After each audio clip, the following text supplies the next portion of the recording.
Hey guys, मेरा नाम है फिनटेक। तो आज हम बात करेंगे कि इनोवा कैपिटल हमें लेना चाहिए कि नहीं। एक तो पहले ही इतना जो है रिटेल इन्वेस्टर इतना ही कंफ्यूज हो चुका है कि उसे क्या करना चाहिए क्या नहीं करना चाहिए। उसके बाद इतने इतने अच्छे अच्छे आईपीओ आ रहे हैं जिससे कि रिटेल इन्वेस्टर सोच रहा है कि अपने पोर्टफोलियो में कौन सा रखे और कौन सा नहीं रखे। तो एक ही वीडियो में मैं आपके सारे डाउट्स क्लियर करने की कोशिश करूंगा कि आपको लेना चाहिए नहीं लेना चाहिए। तो बिना टाइम वेस्ट किए let's start the video guys. इसमें मैं आपको जीएमपी सब कुछ बताऊंगा, जीएमपी इसके फाइनेंशियल्स, बोरिंग्स एंड इसके आपको लास्ट में इसकी कंक्लूजन भी दूंगा कि आपको लेना चाहिए नहीं लेना चाहिए। Let's start the video guys बिना टाइम वेस्ट किए। इसमें आपको जो है इनोवा कैपिटल 2005 की कंपनी है जिससे कि इसमें ट्रस्ट किया जा सकता है। इतनी पुरानी कंपनी है एंड ये एक फार्मास्यूटिकल कंपनी है जिससे कि ये मेडिसिन बनाती हैं। बहुत ही मतलब मेडिसिन में इनका काम है बहुत ज़्यादा। इसका मेडिसिन में इनकी मोनोपोली ही टाइप है। ये टॉप 10 कंपनीज में आती हैं जिनमें कि इनका बिजनेस है। एंड इसके जो फाइनेंशियल्स है 369 करोड़ के इसके एसेट्स हैं, वो भी आप देख सकते हैं। 2022 में इसके 575 इसके एसेट्स थे एंड जो 2023 थी उसमें 704 थे। एंड नेक्स्ट ही अगर 6 महीने का, वैसे हमें डाटा इतना ज़रूरी नहीं होता क्योंकि 6 महीने ही हुए हैं, मैं अभी साल भी इसको इस क्वार्टर वाला नहीं हुआ है तो इसको हम थोड़ा अवॉइड ही करेंगे, मतलब इसका इतना ज़रूरी नहीं होगा। बट हम इस 3 साल में इन्होंने बहुत ही ग्रोथ की है जैसे कि आप देख सकते हैं यहाँ पे। इससे डबल ही कर दिया है, फिर इन्होंने 935 करोड़ किया है। एंड उसके बाद इसका जो जीएमपी प्राइस है पहले वो 211 रुपये चल रहा था। बट अब मार्केट में इतनी, आपको पता होगा कि कह रहे हैं ब्लड बाथ आएगी, कोविड का दोबारा आ गया है, उसके कारण इस बेचारे के बहुत ही ज़्यादा प्राइस गिरे हुए हैं। जस्ट अब जो जीएमपी है वो 100 रुपीज़ रह गया है जिसके कारण इन्वेस्टर में अभी ये आपको पता होगा कि जब ऐसी मार्केट रेड होती है तो इन्वेस्टर्स डर जाते हैं कि उन्हें लेना चाहिए नहीं लेना चाहिए, आईपीओ लेने चाहिए नहीं लेने चाहिए। उसकी भी एक कंक्लूजन हम आपको लास्ट में देते हैं। उससे पहले हम इसके फाइनेंशियल्स की बात कर लेते हैं।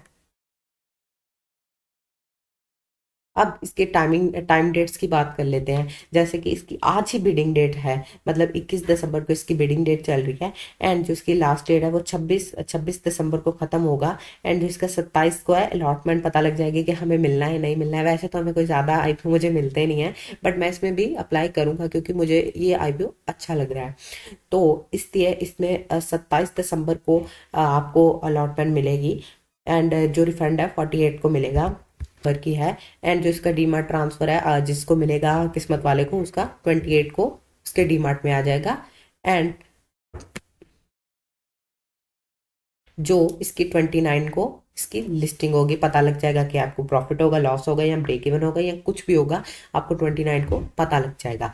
तो इससे आगे हम बढ़ते हैं क्योंकि अब लिस्टिंग है तो हमें पता लग चुका है। अब हम इसकी बोरिंग पे बढ़ते हैं। बोरिंग इसकी बहुत ही ज़्यादा है, मतलब जैसे कि आप देख सकते हैं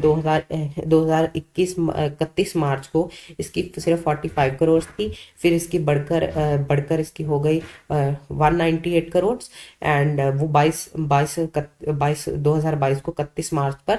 एंड इसकी और बढ़कर 235 करोड़ हो गई 23 मार्च को। एंड जो इसका आप देख सकते हैं 10% के हिसाब से इसकी बोरोइंग बढ़ रही है। एंड बट इसकी जो फाइनेंशियल्स हैं वो जस्ट 7% की ग्रोथ के साथ बढ़ रहे हैं। 7% की ग्रोथ के साथ बढ़ रहे हैं 7.1 की। तो इसलिए इसके बोरोइंग बहुत ही ज़्यादा बढ़ रही है। कंपनी जो है बहुत ही जल्दी बड़ी होना चाहती है, इसलिए वो बोरोइंग कर रही है। एक्सपोनेंशियल ग्रोथ के लिए वो ट्राई कर रहे हैं। एंड इसमें ये जेनरिक मेडिसिन भी बनाते हैं एंड पेटेंटेड भी बनाते हैं। एंड जो इसका फ्रेश इशू है वो है 320 करोड़ का। अब फ्रेश इशू होता क्या है, एक तो वो ये बहुत प्रॉब्लम होती है, हर एक आईपीओ में होता है fresh issue offer for sale का। जो रिटेल ट्रेडर है वो बहुत ही बिगनर्स कंफ्यूज हो जाते हैं। अब जो फ्रेश इशू होता है इसका पैसा जो होता है कंपनी को मिलता है। कंपनी को इसका पैसा मिलता है क्योंकि ये कंपनी की ओर से शेयर जाते हैं। बट ये जो ऑफर फॉर सेल होता है ये कंपनी के जो पार्टनर्स होते हैं जिन्होंने पैसा लगाया होता है, प्राइवेट कंपनी जब होती है वो उनके पास जो इक्विटी होती है वो अपनी इक्विटी खाली करना चाहते होते हैं। 250 करोड़ उन्होंने उनके पास जेब में जाएगा, मतलब पर्सनली जो उनका ओनर होगा या उनके जो इन्वेस्टर होंगे प्राइवेट वाले, उनके पास ये पैसा जाएगा। एंड ये जो इशू साइज है, मतलब इन्होंने मार्केट से 570 करोड़ रुपए मांगे हैं। एंड जो डेट टू इक्विटी है वो एक से कम हो तो हम अच्छी मानते हैं, मतलब इसकी डेट टू इक्विटी भी ठीक ठाक है। एंड जो इसकी इम्पोर्टेंट पैसा भी तो हमें पता लग होना चाहिए कि कितना लगाना है कितना नहीं लगाना है। कितना लगाना चाहिए कितना नहीं लगाना चाहिए। इसका जो मार्केट लॉट है 33 शेयर्स का मार्केट लॉट है। एंड जो 40 इतना इसका जो है इशू प्राइस है, मतलब कि आपको 448 पे पर शेयर मिलेगा। एंड ये इसका लॉट प्राइस हो गया, लॉट अमाउंट आपको कितनी इन्वेस्ट करनी चाहिए एंड कितनी नहीं। एंड ये स्मॉल HNI का लॉट हो गया कि आपको 14 लॉट, अगर आप स्मॉल HNI में आना चाहते हैं तो वो उसके लिए आपको 14 लॉट करने पड़ेंगे। अगर आप बिग HNI में आना चाहते हैं तो 68 लॉट्स आपको लगेंगे। एंड इसके साथ इसकी जो इनके जो मेन कस्टमर्स हैं वो है एम्प्योर फार्मास्यूटिकल्स, जैसे कि आपने शार्क टैंक वाली कंपनी जिसकी नमिता थापर जी की, वो भी इनके कस्टमर्स हैं। एंड ये जो मतलब बहुत ही ज़्यादा बड़े बड़े इनके कस्टमर्स हैं। एमक्योर हो गया, कोरोना रेमेडी हो गया, एंड बहुत ही बड़ी बड़ी कंपनीज, एंड सिप्ला लिमिटेड हो गया, बहुत ही बड़ी बड़ी मेडिकल्स में कंपनीज इनकी कस्टमर्स हैं। मतलब इनके बड़े ही अच्छे कनेक्शंस तो हैं ही, मतलब अपनी कंपनी के साथ। पर सबसे बड़ा इनका कस्टमर जो है एम्प्योर फार्मास्यूटिकल्स, इनकी सबसे बड़ी कंपनी के साथ इनका डीलिंग होती है।